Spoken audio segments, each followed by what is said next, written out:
반갑습니다. 아고라입니다. 민주당에서 공수처법 개정을 천명하고 있으며 김해공항에서 가덕도 공항으로 영남권 신공항을 바꾸려 하고 있죠. 민주당의 이러한 정책 변경을 어떻게 봐야 할까요? 민주주의적 관점에서 정책 결정 과정에 부합하는지 그렇지 않은지 분석해 볼게요. 스포츠 게임에서 게임 중에 룰을 변경하지 않습니다. 어느 한쪽이 경기협회나 정치권을 배경으로 게임 중에 규칙을 변경하면 관중이 승부 조작으로 간주하기 때문이죠.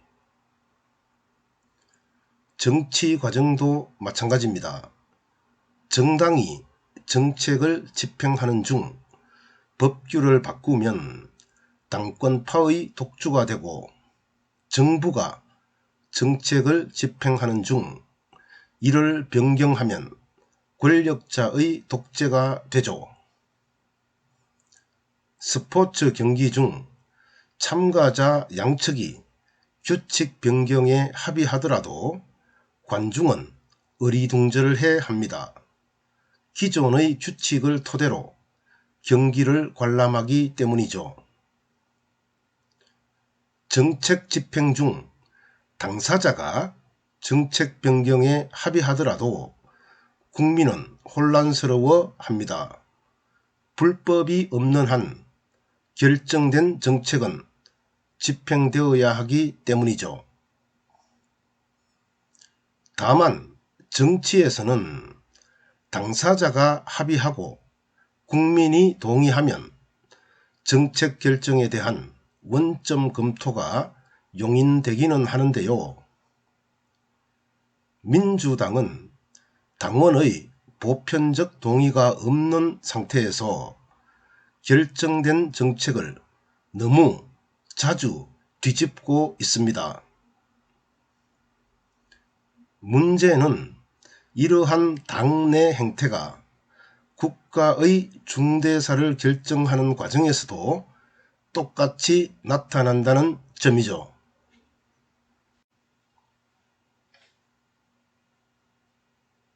최근에 발생한 민주당의 게임 중 룰 변경은 세 가지입니다.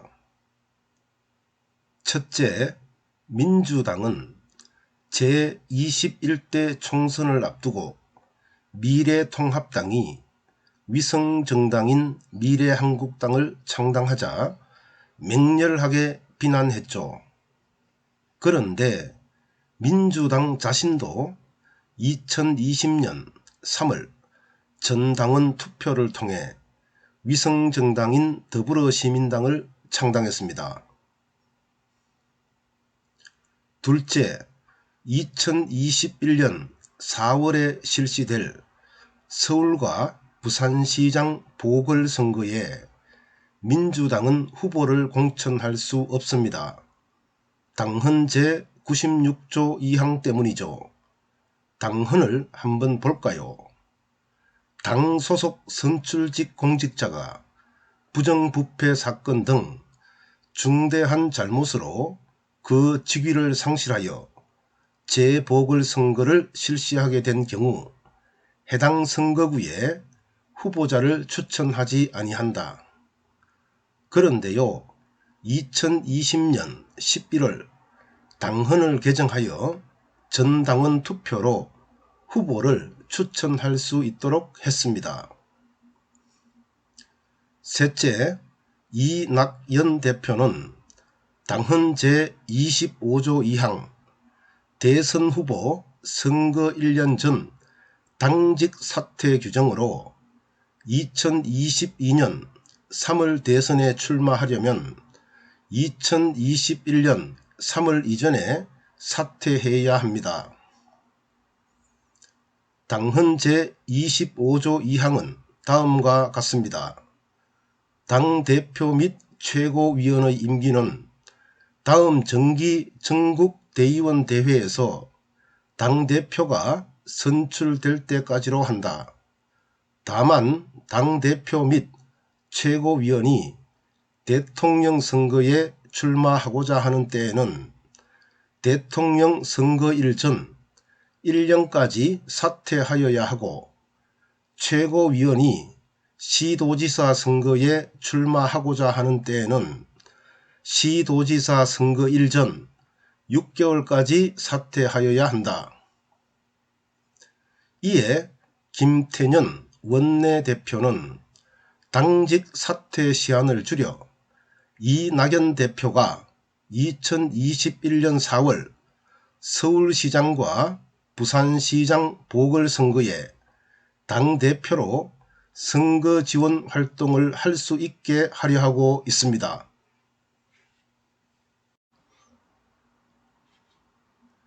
민주당은 국가의 정책을 결정하는 데서도 게임 중 룰 변경을 계속 시도합니다.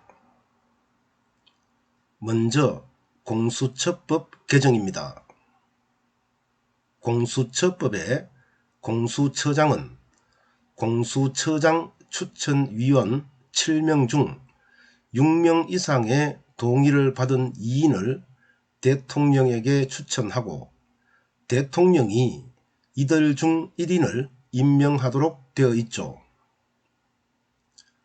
그런데요, 10월 29일에서 11월 18일 제3차 회의까지 6표를 받은 후보가 없었습니다.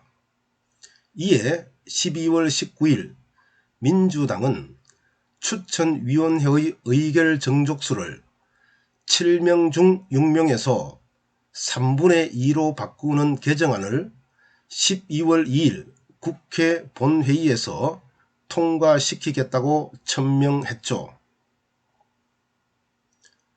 추천위원 6명의 동의를 받는 공수처장 후보가 없다는 건 야당목 추천위원 2인이 동의할 후보가 없다는 뜻입니다.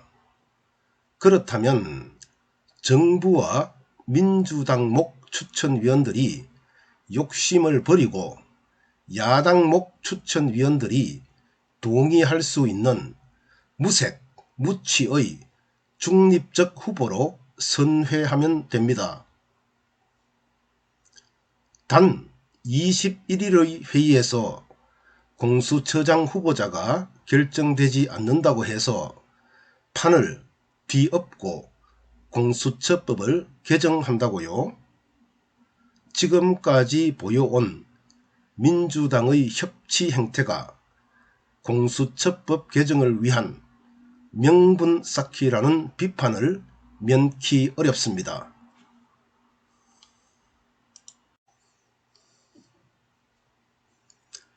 다음으로 가덕도 신공항 추진입니다. 2016년 6월 22일 영남권 신공항으로 김해공항 확장이 결정되었죠. 2021년에 착공해 2026년에 완공할 예정이었고요. 그런데 김해가 무산되고 가덕도가 힘을 얻고 있는 상황이죠. 형식은 2019년 12월 6일 국무총리실 산하에 김해 신공항 검증위원회의 출범과 2020년 11월 17일 김해 신공항 근본적 검토라는 결과 발표입니다. 그런데요, 김해 신공항 검증위원회가 결과를 발표하기 전인 11월 4일 이낙연 대표가 부산을 방문하여 가덕도 신공항을 공식화했죠. 11월 6일 민주당은 가덕도 신공항과 관련된 예산 20억 원을 확보했고, 가덕도 신공항 특별법 제정에 온 힘을 쏟고 있습니다. 세계 3대 공항설계 회사인 파리공항공단 엔지니어링의 권고를 수용하기로 한 영남권 5단체장의 합의, 그리고 파리공항공단 엔지니어링의 김해공항 확장 권고를 뒤엎었습니다. 부산시장 선거를 위한 선심성 정책으로 평가받아도 할 말이 없겠죠.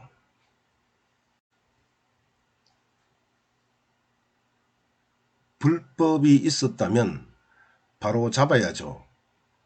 정책 결정 과정에 불법이 없었다면 정부의 정책은 일관성이 있어야 합니다.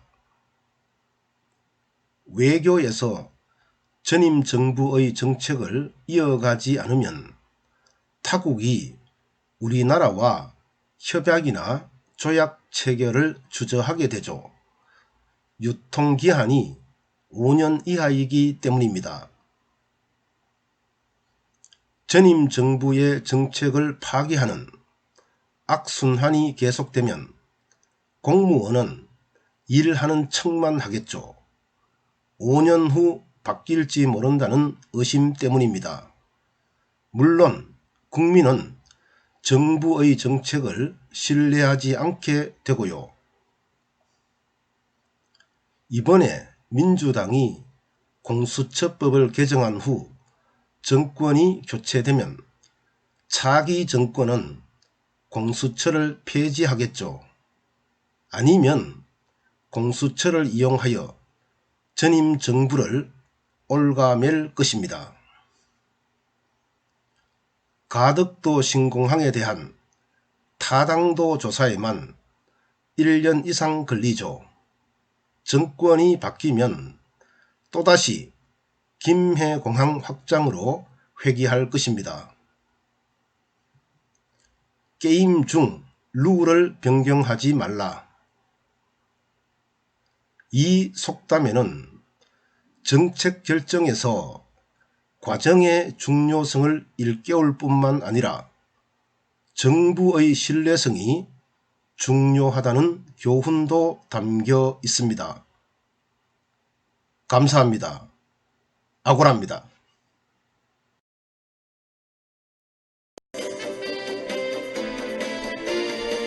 엘리트층이 일종의 선민의식을 가지고 있는 것 같다.